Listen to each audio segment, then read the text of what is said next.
L'aide de la région est carrément indispensable, moi, dans mon parcours. Là, j'ai plus d'indemnité chômage depuis mi-mai, donc j'avais déjà entamé la formation. Et puis cette aide, c'est ce qui me permet d'aller jusqu'au bout. Donc sans cette aide-là, j'aurais pas continué la formation, ça n'aurait pas été possible. Financièrement, pour moi, ça n'aurait pas été possible.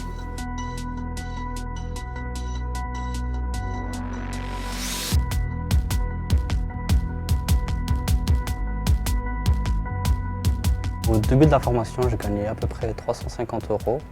Donc j'avoue que c'était pas, c'est tout juste.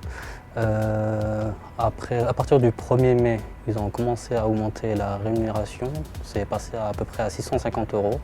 Donc là, c'était déjà presque le double. Donc ça change beaucoup dans la vie de tous les jours pour le quotidien. Ça me permet de vraiment me concentrer dans la formation vu que c'est une formation assez intense. Et ça me permet aussi de plus me poser et réfléchir surtout à mon avenir. Parce que je ne suis pas sûr d'avoir été toujours en formation si je n'avais pas de rémunération.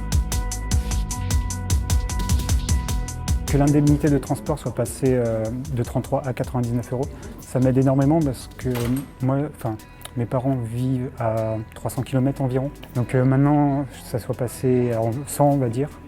Et du coup, ça me permet de les voir une fois par mois, voire deux.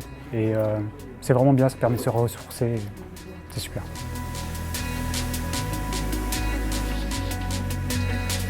Ça me permet de participer aux frais de ma fille, c'est-à-dire l'école, la crèche, la cantine et la garderie aussi. De nombreuses femmes, de nombreux hommes en situation de recherche d'emploi en Bourgogne-Franche-Comté souhaitent se former. Or, c'est pas si simple. Souvent, ils n'osent pas parce que ça nécessite de se déplacer, parce que ça nécessite de faire garder ses enfants aussi, parce qu'il y a des frais liés à la formation. En Bourgogne-Franche-Comté, nous avons choisi de lever ces freins avec 200 € dès le début de la formation, en triplant les aides à la mobilité, en réévaluant considérablement l'indemnité dès lors que nous entrons en formation professionnelle. Alors ensemble, entrons dans l'ère des compétences du XXIe siècle.